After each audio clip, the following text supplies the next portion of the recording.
নিজের কাজগুলো যখন আসবে তখন আমার সামনে হিসাব দিয়ে দেবে যে আমার এই প্রজেক্টের জিনিসটা আছে। হ্যাঁ আমি অত কিছু করতে পারবো না। তোমার ভাই বোনেদের কাজ করতে পারবো না, তোমার কাজ করতে পারবো না, তোমার ছেলে মেয়ের কাজ করতে পারবো না।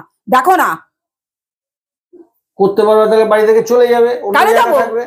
কি গো শুনছো? একটু তাড়াতাড়ি আসো। তোমার কি জামা কাপড় চেঞ্জ করা হলো? আরে হ্যাঁ গো, বলো কি হয়েছে? কি হলো? তুমি সারা দিন ধরে সবকিছু এদিক ওদিক ব্যস্ত থাকো, এটা কি সব অর্ডার দিয়ে রেখে দাও কেন? তুমি নিজে থাকো না? এটা কোনটা এসছে? কি পার্সেল অর্ডার দিয়েছিল তুমি দেখো। আমি 4 দিন ছুটি নিয়ে বাড়িতে থাকলে একটার পর একটা জিনিস, আজ এটা আসছে কাল এটা আসছে। হ্যাঁ, কোনটা অর্ডার এসছে সেটা দেখছি। দুটো তো অর্ডার দিয়েছি। দাঁড়াও, তোমার কাছে কি মোবাইলে মেসেজ আসে না? তাহলে বুক করো কোথা থেকে? আসেনি এবারে মেসেজটা। প্রত্যেকবার বলি, বারণ করি, উনি হাজারখানা কাজে ব্যস্ত, তার মধ্যে উনি আবার নতুন করে এখন ড্রামা শিখেছে, নাটক। সংসারের এত নাটকে ওর মন ভরছে না। কেন নাটকে যাচ্ছে তো তোমার কি হয়েছে?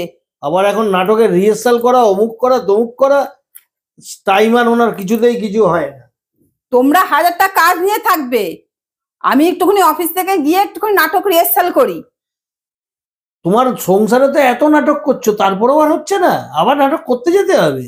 ও, আমরা নিজেরা কোনো এন্টারটেইনমেন্ট করতে পারি? সব তোমরাই করবে।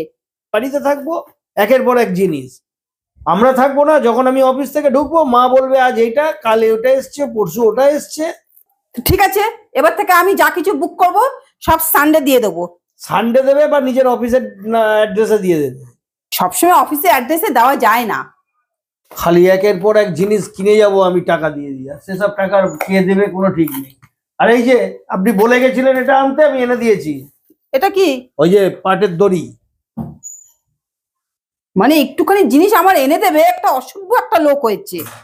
না না, আমার সবসময় এটা ভালো লাগে না। সবসময় করো না, চুপচাপ মুখ বুঝে সংসার করছি। মুখ বুঝে সংসার করছো করো, তা বলে আমার উপরে সব দায়িত্বগুলো দিয়ে যাও কেন? এটা নেবে, ওটা নেবে, সেটা নেবে। যাই হোক, এটা অর্ডার করেছেন, চলে এসেছে। এটা শেষ হয়ে গেছিল। সে কি? এটা মামাআর্থ শ্যাম্পু অর্ডার করেছিলাম, অফার দিচ্ছিল। এই অফার গুলোকে দেখে দেখে না অর্ডার করতে হয়। তুমি এরকম ছোট ছোট নাও কবে থেকে? তুমি তো বড় নাও। আরে বড় নি, কিন্তু এই দুটো অফারে এসছে। ভালো করেছো। যদি বড়টা যদি একসাথে 1 লিটারটা নিতাম তাহলে অনেক দাম পড়ে যেত। যা, বাথরুমে তো যখন থাকে, মাথায় যখন দাও তখন তো বুঝতে পারো না কি মাথায় দিচ্ছ না দিচ্ছ। শোনো, আমার এত প্রয়োজন নেই। হ্যাঁ, যেটা রাখো না, যেটা থাকে ওখানে সেটা ইউজ করি। আমি তো ডাব শ্যাম্পু ইউজ করি। ওই যে যখন ওটা পাই না তখন যেটা থাকে সেটাকে ঢেলে নিই। যাক, পাটের দড়ি এনেছো কিনা। আর আমার সাথে ফালতু আনাড়ি নিয়ে ঝগড়া করবে না। নিজেরা গিয়ে যখন বাইরে আড্ডা দাও, এই দাও, তখন আমি কোনো কিছু কথা বলি না। কিন্তু আমি যখন কোনো বাইরে কাজ করতে যাব, তখন আমার ব্যাপারে কোনো ব্যাপারে নাক গলাবে না। যাও যাও যাও, বেকার বাজে ফালতু কথা বলো না তো। আমি যেখানেই যাই না যাই, বাড়িতে কারোর উপরে কোনো এই ঝামেলা থাকে না। আমি বাড়িতে ছুটিতে থাকলে আজ এটা, কাল ওটা, পরশু ওটা, কিছু না কিছু থেকে যায়। আচ্ছা, এই দড়িটা 1 কেজির ওপরে দড়ি নিয়ে এসছো তো? হ্যাঁ, 1 কেজি দড়ি আনতে বলেছিলে কেন আমাকে? যে 1 কেজির কম যেন না হয়, আর একটু বেশি। আমাকে তো তাও দোকানদার জিজ্ঞেস করছে এত দড়ি কি করবে? এত দড়ি দিয়ে আমি গলায় দড়ি দিয়ে ঝুলবো? লাগবে না, এই তো গলার ঘে, তাতে অত বড় দড়ি লাগবে কেন? কোথা দিয়ে ঝুলবে? আকাশে লাগিয়ে ঝুলবে? তোমার এত জানার কি দরকার? এই এত দড়ি দিয়ে আমি কি করব? না বললে না গলায় দড়ি দেবো, সেটাই ভাবলাম কি আকাশে কি হুক করবে? এই দড়ি দিয়ে ব্যাগ বানাবো। আবার এটা কি আরেকটা সময় ইনভেস্ট হবে, সেটা কখন দেবে? তোমার এত প্রশ্ন কি? আমি কখন কি সময় ইনভেস্ট করব না করব, তোমার এত প্রশ্ন কি? তুমি কি কাজ করছো না করছো, আমি তো কোনো জিনিসের কৈফিয়ত নিই না। না তোমার রান্না বান্না, খাওয়া দাওয়া, তোমার কোনো কাজে কমতি হচ্ছে? সব ব্যাপারে ইন্টারফেয়ার করবে, সব ব্যাপারে। আমি বলছি না ভুলভাল কাজ করে আমার উপরে মেজাজ দেখাবে না। আনতে দিয়েছি, কাজ করছো ভুল। তুমি কি কাজ ভুল করছি? আমি আমার সময়ের মধ্যে ঠিক বার করে আমি নিজের কাজগুলো করি।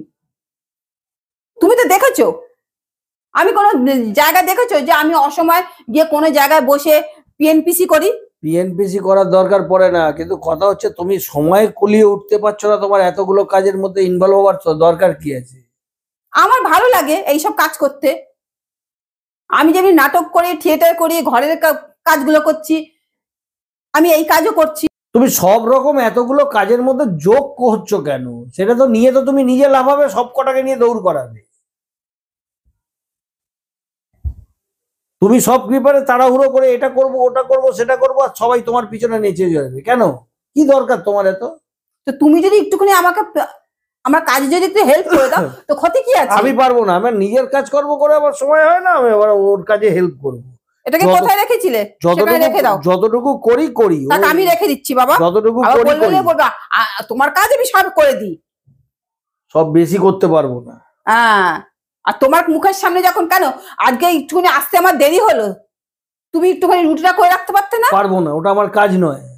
তুমি তো আমার সাথে কাটায় কাটায় গন্ডায় গন্ডায় সবকিছু হিসাব করো না। একটুখানি আজকে একটুখানি হেল্প করে দিই, ওর জামা কাপড় গুলো সব শোনো, ময়লাকার একটা হয়ে কথা থাকে, বলি, ওর জামা কাপড় গুলো গুছিয়ে রেখে দিই, ওর এই জিনিসপত্র গুলো গুছিয়ে রেখে দিই, ওর জিনিসগুলো প্রজেক্ট গুলো একটুখানি করে রেখে দিই, তা তো করবে না। শোনো, নিজের কাজগুলো যখন আসবে তখন আমার সামনে হিসাব দিয়ে দেবে যে আমার এই প্রজেক্টের জিনিসটা আরে চুপ আছে। করো। হ্যাঁ ধ্যাত করে যাবে, অত কিছু করতে পারবো না। যথেষ্ট করি তোমার হয়ে, তোমার হয়ে আমি যথেষ্ট কাজ করে দিই, আর পারবো না। সবসময় মুখের উপর বলে দাও পারবো না পারবো না। এবার থেকে আমিও মুখের উপর বলতে শিখে যাব যে পারবো না পারবো না। তোমার ভাই বোনেদের কাজ করতে পারবো না, তোমার কাজ করতে পারবো না, তোমার ছেলে মেয়ের কাজ করতে পারবো না। দেখো না, করতে পারবে তাহলে বাড়ি থেকে চলে যাবে, অন্য কেন জায়গায় যাবো? থাকবে। কেন অন্য যাবো? জায়গায় থাকবে। কেন যাবো? কারোরই যখন কাজ করতে পারবে না, বাইরে গিয়ে থাকবে।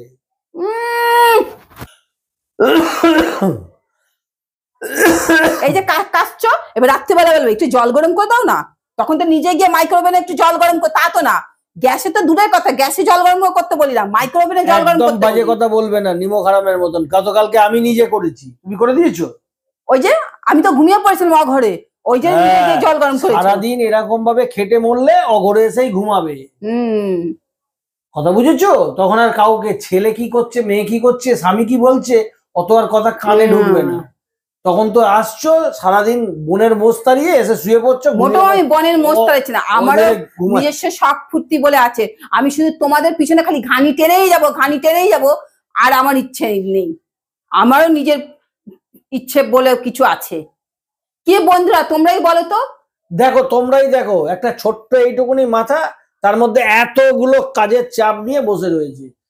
এবার তোমরাই বলো ওটাও ঠিক করছে না ভুল করছে। এই তোমরা বলো তো, আমার তো ইচ্ছে বলে কিছু আছে যে না আমি নিজের ইচ্ছে গুলোকে সব জলাঞ্জলি দেবো কি ঘরের সংসারের চাপের জন্য? শুধু সংসারের পিছনে আমি ঘানি টেনে যাব না, আমার নিজস্ব বলে কিচ্ছু জিনিস থাকবে না। না না, থাকবে। বাচ্চা কাচ্চা গুলো বড় হয়ে যাক, তখন তোমার আবার নিজের জীবন ফিরে আসবে, নাহলে তখন অফিস করবে, কাজ করলো, ওটা কিছু করলে। কিন্তু এখন তুমি কি করে করবে? তোমার বাচ্চা ছেলে মেয়েগুলো যখন বড় হয়ে যাবে তখন আমি সবকিছু করব, আর এখন আমি কিচ্ছু করব না। ও বড় হতে থাকবে, আমি আমার কাজগুলো নিয়ে বড় হতে থাকবো। সবকিছু তালে তাল দিয়ে চলতে হয়। ভালো, দিতে পারলে দাও, নিজের মতন সব বুঝে নেবে, করবে। ঠিক বলেছি তো বলো?